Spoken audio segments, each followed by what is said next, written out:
My name is Amber, and the day my life split in two started in a parking lot off the highway. We were on a family trip, the kind that was supposed to bring us closer together.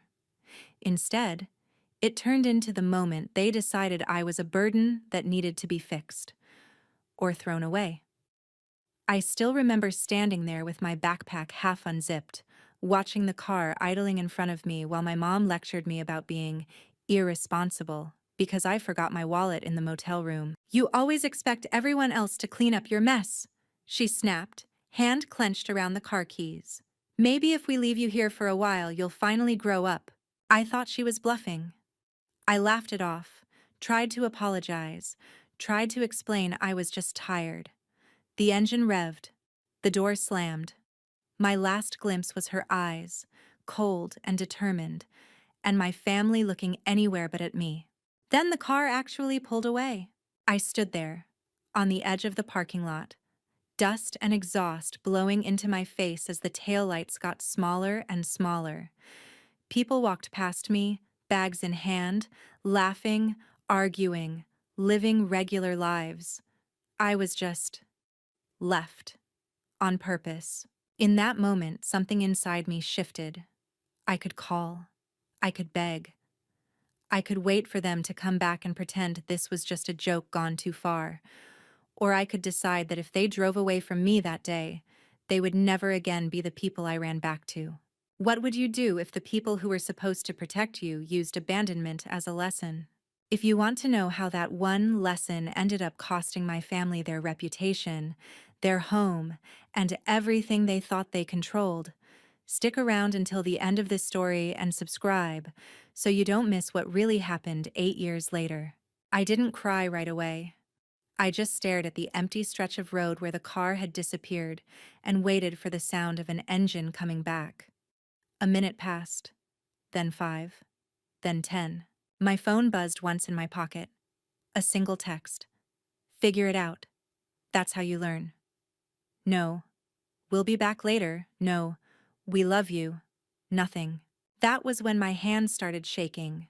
The kind of tremor that begins in your chest and leaks into your fingers, like your body has finally understood you're on your own. I sat down on the curb with my backpack and did the only thing I could think of. I opened the Maps app and searched for the nearest bus station. If they wanted me to figure it out, fine. I would. Just not in the way they expected. The bus station was a 40-minute walk along a side road.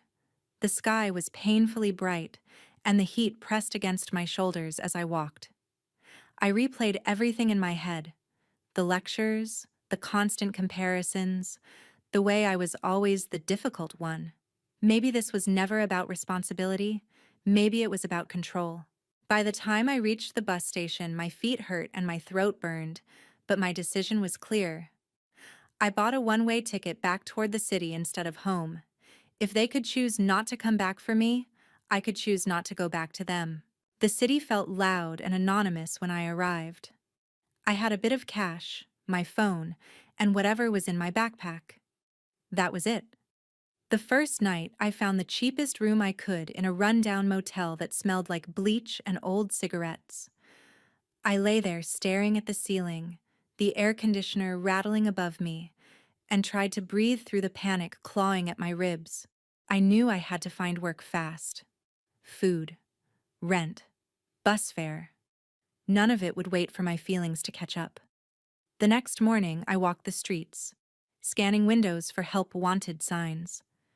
My legs ached, but I kept moving, passing clothing stores, nail salons, kiosks, anything that looked like it might give me a shot.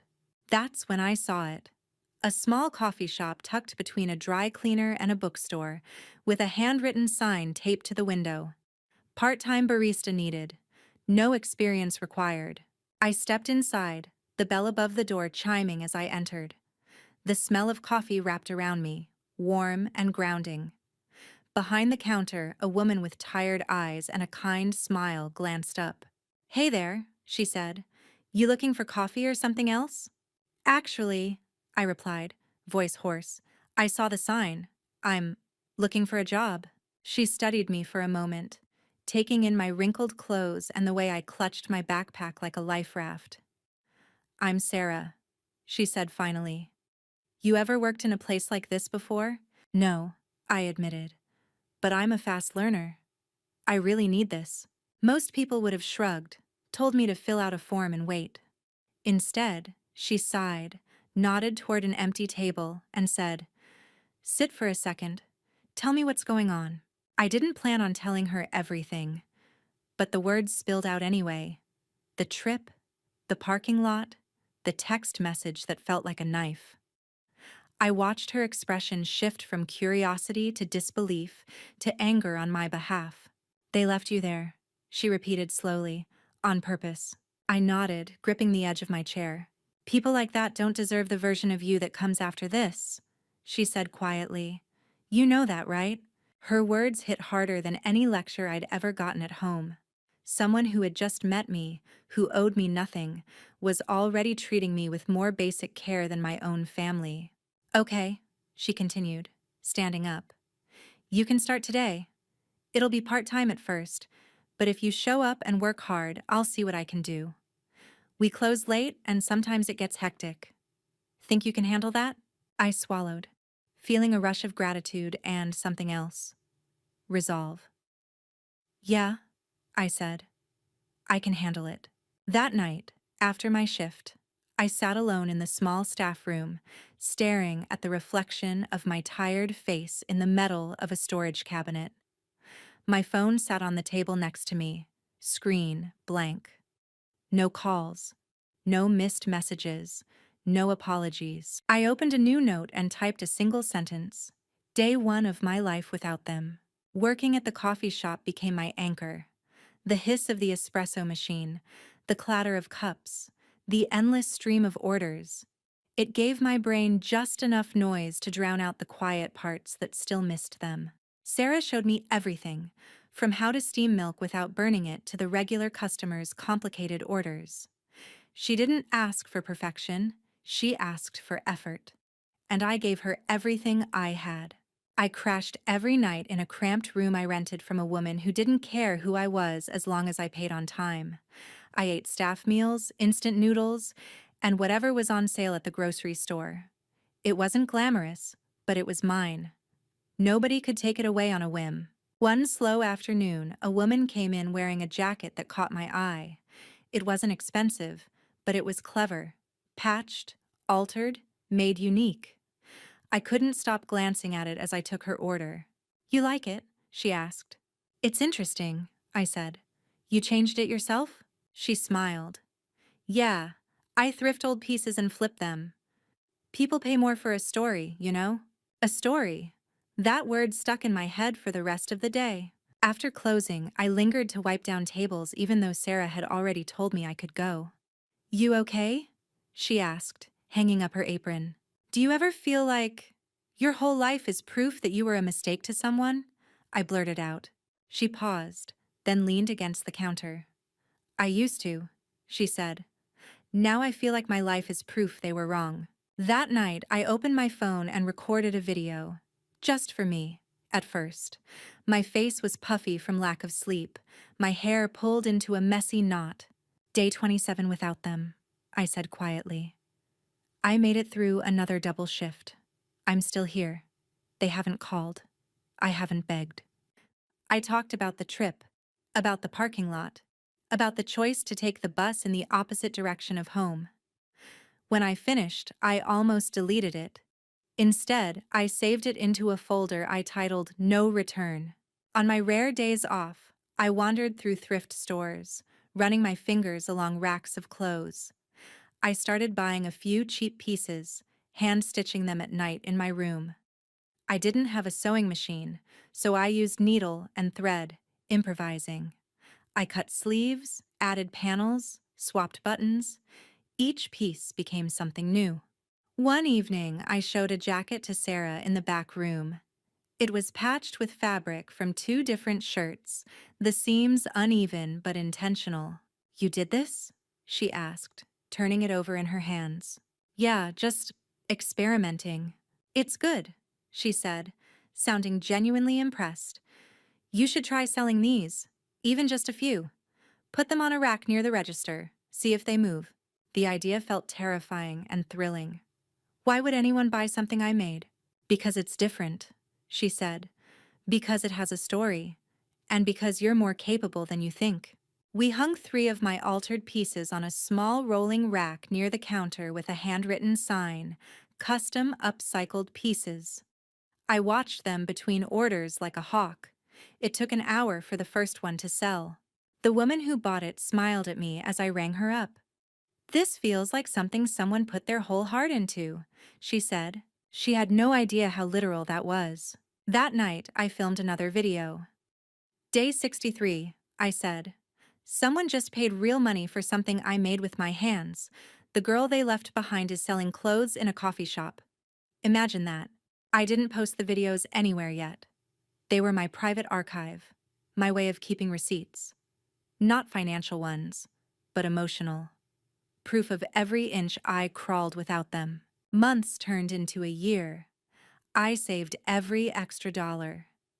I moved from a rented room into a tiny studio. I upgraded from hand stitching to a secondhand sewing machine. I signed up for free online business courses, learning about pricing, marketing, margins.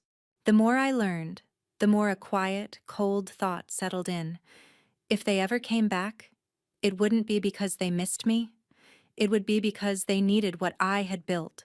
One night, sitting on my mattress with fabric scraps all around me, I looked straight into my phone camera and hit record with a different intention. "What if the people who threw you away had to come back and ask you for help?" I whispered. "What would you make them pay for what they did?" I didn't know it yet, but that question would become the backbone of everything that came next. 8 years can feel like forever when you're counting in survival days. But one morning, I woke up in a very different life. I was 26, the owner of a growing clothing brand called No Return Studio. What began as 3 altered jackets on a rack in a coffee shop had become an online store, a small team, and, recently, my own boutique. The boutique was in a renovated space not far from that first bus station I had stumbled into years before. The sign over the door was simple: "No return." People assumed it was a commentary on our no returns policy. I never corrected them. The real meaning was for me. There was no going back to the girl who waited for her family to come pick her up. Sarah became my business partner. She still ran the coffee shop, but she had invested in my first small collection, then my second. When the online shop exploded, she quit her second job to help me manage orders and suppliers. The missing piece had always been my story. I had dozens of no-return videos saved in my phone, documenting the nights I wanted to give up, the milestones I hit alone, the moments I saw families walking together and had to keep breathing. One day, my social media manager Elise asked, "Why don't you share this?" as she scrolled through the old footage I had half forgotten about. "Because it's pathetic," I said automatically. "Because it makes me look weak." "It makes you look real," she replied. "People buy from people they feel connected to. You don't have to name names. Just tell the story." I thought about it for a week, then another. The old Amber inside me was still terrified of what would happen if my family saw it. But the newer version of me was curious. What if the truth finally stepped out into the light? We pieced together a short documentary-style video. Clips from my early days in the coffee shop, screenshots of that first figure it out text with the number blurred, voiceovers of me describing the parking lot, the bus station, the choice not to go home. It wasn't dramatic for the sake of drama. It was factual, honest, and unapologetic. We posted it on all my platforms with the caption, "No return, how being abandoned on a lesson trip built this brand." I expected a few thousand views, maybe some supportive comments. I did not expect millions. The video exploded. People stitched it, duetted it, argued about it. Some called it abuse. Some called it tough love gone wrong. Others shared their own stories of being discarded by family. Hashtags formed around it. Orders doubled in a week. Messages poured into my inbox. I was left at a gas station when I was 10. My parents kicked me out at 16 and called it preparing me for the real world. Thank you for saying this out loud. The comment that stuck with me the most was this: is there any price high enough to make up for being told you were disposable? I tried not to think about my family watching, but I knew they had to see it eventually. We lived in the same country, in the same online world, and sure enough, the first sign that the video had reached them came from a stranger. An email arrived from an address I didn't recognize. "Hi, Amber," it read. "I think I know who your parents are. I work with them. Or I used to. They aren't taking this well." My stomach tightened. A second message followed a day later, this time from someone who said they lived in my old neighborhood. "Your video is being shared around here," they wrote. "People are talking." I didn't respond. I didn't ask for details. But I understood the implication. The story they had always controlled, the one where I was dramatic, ungrateful, difficult, was collapsing in public. Weeks later, another email arrived. This time, the sender's name punched the air from my lungs. Subject: "We need to talk." "Amber, it's Mom." For the first time in 8 years, the word mom in my inbox wasn't connected to a memory. It was attached to a real breathing person who had finally reached out. She wrote about how shocked she was to see my video, how hurt she felt that I would share family matters with strangers, how the story was one-sided and taken out of context. But the paragraph that gave everything away was this: "Your video is affecting our lives. My job is at risk. People at church are asking questions. Your brother is furious. This has gone too far. We need to meet and sort this out before things get worse." There it was. Not, "We're sorry." Not, "We had no right to do that to you." Just, "This is affecting us." For 8 years, I had built my life from ashes. Now, for the first time, I could see the smoke reaching back into theirs. I agreed to meet them, but on my terms. No surprise visits, no showing up at my workplace. I chose a neutral place, a quiet private room above a mid-range restaurant in the city, the kind of place where the walls were thin enough that people downstairs could hear if voices were raised. I wanted witnesses, even if they didn't know the story. I arrived early and sat with my back to the wall facing the door. It was a small, petty comfort, but I wanted to see them before they saw me. They walked in together, like they always did. My mother in a neat blouse and cardigan, my father in a too-tight button-down, my brother a step behind, hands shoved into his pockets. Time had added lines to their faces, but the expressions were familiar. My mother's tense, my father's guarded, my brother's irritated. "Amber," my mother said, forcing a smile, "you look different." "I am different," I replied. "Sit." They sat. No one touched the menus. "So," my father began, clearing his throat, "you've done well for yourself. We've seen your business." "It's not a business," my brother muttered. "It's a circus. You put everything online and now everyone thinks we're monsters." I met his eyes. "Did I make up anything in that video?" He looked away. "That's not the point." "It's exactly the point," I said. "I told the truth. You don't get to be angry that people believe it." My mother's hands twisted in her lap. "Amber, you know it wasn't meant to hurt you. We thought that trip would finally snap you out of your laziness. We gave you everything. And you still—" "Everything?" I interrupted. "You abandoned me in a parking lot hours away from home and told me to figure it out. You never called. You never came back. You didn't file a missing person report. You didn't check if I was alive. That's not a lesson. That's abandonment. Silence. The kind that makes people in the next room stop talking for a second." My mother opened her mouth, then closed it again. My father stared at his hands. Finally, he spoke. "We're not here to argue about the past," he said. "We're here because things have gotten complicated." There it was, the real reason. "What kind of complicated?" I asked, my voice flattening. He hesitated. My brother exhaled sharply. "They're in trouble," he said. "Financial trouble. The video didn't help." My mother flinched. "We had already been struggling, Amber. Your father's company downsized. We refinanced the house to cover debts. And now, after your video, people talk. Jobs disappear. Clients don't call back. We're close to losing the house." I watched her talk, and something strange happened. I didn't feel pity. I felt distance, like I was watching a scene I'd already written. "You dragged me here to fix your financial mess," I said slowly. "We thought maybe you could help," my father admitted.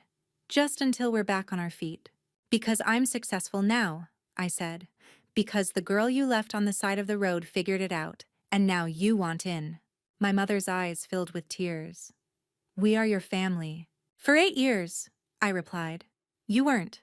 I took a deep breath and leaned forward, folding my hands on the table. "I'm going to be very clear. I am not your safety net. I do not owe you a bailout for choices you made without me. You chose your version of responsibility the day you left me there. These are the consequences." My brother scoffed. "So that's it? You get rich off telling everyone what terrible parents they are and leave them to drown?" "Careful," I said quietly. "You're the one who brought up drowning. I remember exactly what it feels like." For a moment, I considered offering something. Money, advice, a connection. Then I remembered sitting on that curb at 18, reading a text that told me to figure it out alone. "I figured it out," I said.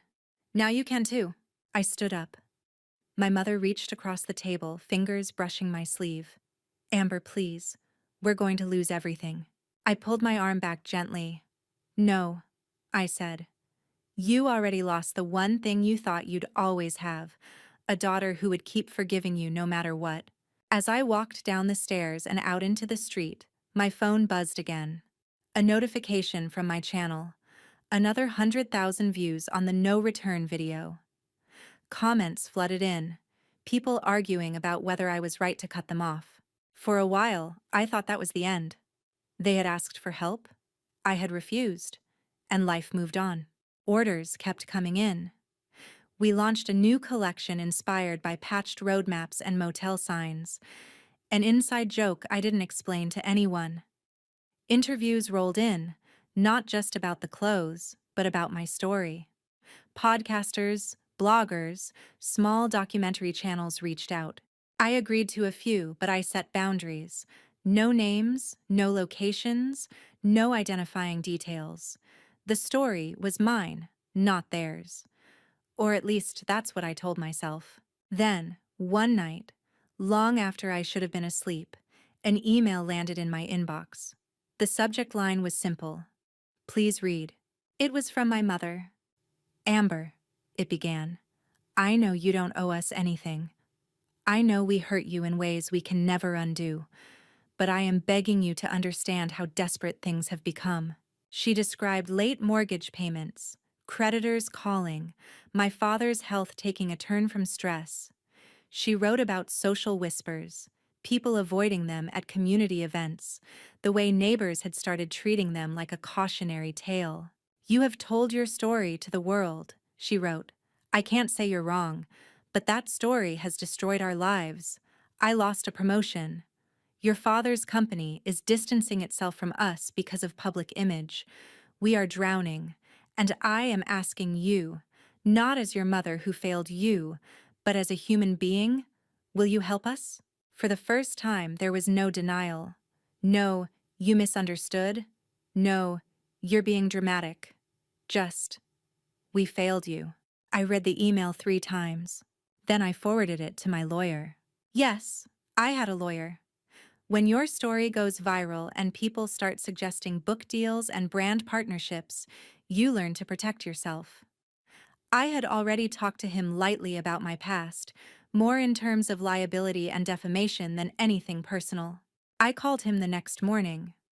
"Hypothetically," I said, "what happens if parents abandon their adult child in a way that could have ended badly, then later it comes out publicly, and they now want money from that child?" "That depends," he replied. Were there any financial agreements broken back then? Savings in your name? Inheritance taken? Educational funds used without your consent? I hesitated, then remembered. My grandparents had left a small education fund when I was younger. I had overheard once that it was used up by the time I finished high school. No explanation, no college money. I think there was, I said slowly, an education fund. In my name. It disappeared. Find whatever paperwork you can, he told me. If they misused funds intended for you, we might have leverage. Not necessarily for jail time, but for negotiation. The word echoed in my head all day. Negotiation. That night, I opened my video archive and watched the early clips. The shaking voice, the red eyes, the stubborn way I refused to say mom or dad out loud. How many times had I wished they would feel what I felt? The insecurity, the fear, the sickening realization that the people you counted on were capable of leaving you behind. Now, for the first time, I could give that feeling back to them. But with documentation, contracts, bullet points. I replied to my mother's email. Mom, I wrote, I hear that you're desperate. I'm not blind to what's happening, and I'm not heartless. But if we're going to talk about help, we are going to talk about everything. That includes what happened to the education fund Grandma and Grandpa left in my name. I have already spoken to a lawyer. I paused, then added, Hey, if we meet again, it will be with legal representation present, and it will be on the record. If you truly want to make things right, not just for your finances, but for what you did to me, you will agree to that. If you're only looking for money without accountability, don't reply. I sat there staring at the blinking cursor. Was I really sharing this with a woman who had once forgotten I existed long enough to drive away? I hit send. Her response came faster than I expected. We will come, she wrote. We will talk. If we have to sign something, we will. Just please, don't let us lose everything. We met at my lawyer's office. No restaurant, no sentimental location. Just a conference room with glass walls, a long table, and a stack of documents waiting at one end. I arrived with my lawyer, Mark, and my business partner, Sarah, who insisted on coming as moral support. She had been there when I was nothing but a shaking 18-year-old with a coffee-stained apron and a backpack full of fear. She had earned the right to see how this chapter ended. My family walked in looking smaller than I remembered. My father's shoulders were hunched, my mother's eyes ringed with exhaustion, my brother's bravado dulled. Thank you for meeting with us, my father said quietly. No eye contact this time. Mark nodded. Let's get started. He slid a folder across the table. Amber has gathered evidence that an education fund left in her name by her grandparents was used to pay for family expenses without her consent. The amount, adjusted for interest, is here. She is within her rights to pursue legal action. My mother's face went pale as she read. We used it for bills, she whispered. You thought she'd never be in a position to challenge you, Mark said evenly. You didn't disclose it. You didn't ask permission. That's not thinking. That's taking. My brother shifted angrily. So what? She sues us and ruins us completely? Isn't she doing enough damage already? Sarah spoke for the first time. Amber didn't ruin you, she said calmly. You did that yourselves when you left her, and then buried the evidence. My mother blinked hard, a tear escaping despite her effort to hold it back. What do you want from us? She asked, turning to me. Just say it. If it's money, say it. If it's an apology, I'm giving it. I am sorry. I am so sorry. I believed her. For the first time, I believed she meant it. But I had spent too many years holding myself together with apologies I gave myself in the dark. I needed more than words. I want 3 things, I said, none of which you're going to like. They waited. First, I continued, you sign over the house to me. Full ownership. The mortgage debt will be refinanced under my company. I'll handle it. You will move into a smaller place you can afford. You don't get to cling to a house that was partly paid for with money that was meant for my future. My father stared at me like I'd slapped him. That house is our life, he said hoarsely. So was that fund, I replied. You took it without asking. I'm taking the house with a contract. My mother opened her mouth, closed it, then nodded shakily. What else? Second, I said, you sign this statement. I slid another document forward. In it, you acknowledge what you did on that trip 8 years ago. You state that you left me intentionally, that no one forced you, that it wasn't an emergency or a miscommunication. You admit it was wrong. This will be kept on file with my lawyer. If you ever try to challenge my story publicly again, we release it. My brother swore under his breath. You're blackmailing us. No, Mark cut in. She is protecting herself from defamation. The statement is voluntary. You can refuse and go to court. You might prefer that. My brother went silent. My mother's hand shook as she picked up the paper. I watched her eyes move across the lines, watched her relive that day in every sentence she read. You want us to put this in writing? She asked, voice breaking. Yes, I said. You taught me responsibility, remember? This is accountability. Written down. What's the third thing? My father asked quietly. I took a breath. This was the one that would really cost them. Third, I said, you sit down with me on camera. One time. We record a conversation where you tell the truth. I won't name you publicly. Your faces can be blurred, your voices distorted if you want. But you will say, out loud, that what you did was wrong, that it wasn't my fault, that no child deserves that. I won't post it unless you approve it, but the recording will exist, and you don't get to twist the story later. My mother stared at me like she was seeing me for the first time. You really built all this from that day, she whispered. From what we did. No, I said. I built this in spite of what you did, but the story is part of it, and I'm done letting you pretend otherwise. They looked at each other, communicating silently the way parents do when there's no good option left. Then my father nodded. We'll sign, he said. We'll do the video. Just help us keep a roof over our heads. We went through the documents line by line. They signed the deed transfer, hands trembling. They signed the statement of abandonment, tears slipping onto the page. Mark notarized everything, his expression neutral, professional. When it was time for the video, we moved to a smaller room with a camera set up on a tripod. Sarah sat in the back, silent, her eyes never leaving me. We started recording. I introduced myself, my brand, a sanitized version of the story. Then I turned to them. What happened 8 years ago? I asked. My mother swallowed. We were frustrated, she said slowly. We thought you were irresponsible. We decided to leave you at that place and make you figure it out. We didn't go back. We didn't check if you were safe. We didn't call. It was wrong. It was cruel. You didn't deserve it. Hearing it aloud, recorded, was like someone lifting a weight I didn't realize I still carried.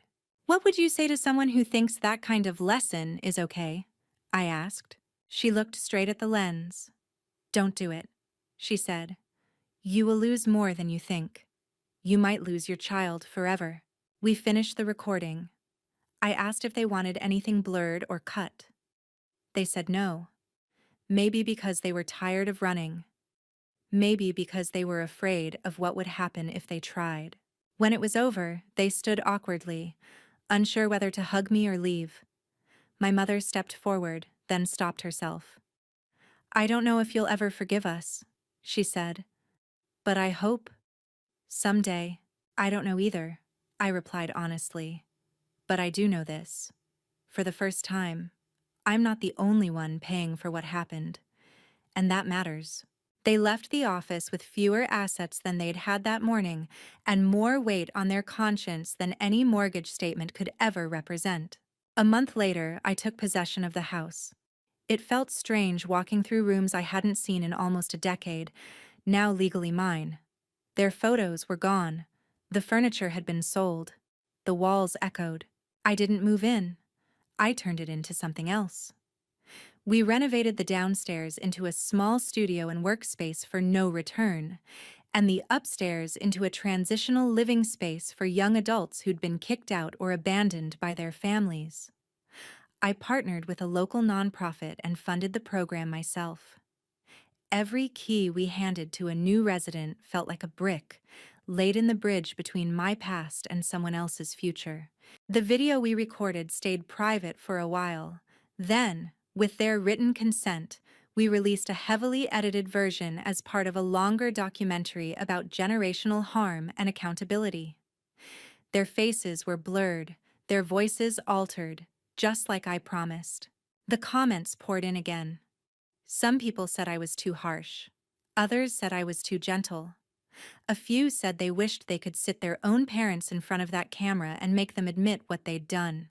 At night, sometimes, I still think about that parking lot, about the sound of the engine, the way my heart dropped when I realized they were really leaving. But now, when I replay it, the scene doesn't end there. It cuts to me sitting at a conference table, watching them sign papers that put my future back in my hands. It cuts to a kid unlocking a door in the house they once called theirs, now stepping into a room I paid for, funded by a brand built on a story they tried to bury. People ask me sometimes, did revenge fix everything? No. It didn't erase the years I spent wondering what was wrong with me. It didn't magically heal the scars. But it did something important. It shifted the weight. The consequences finally landed where they belonged, and maybe that's what real responsibility looks like.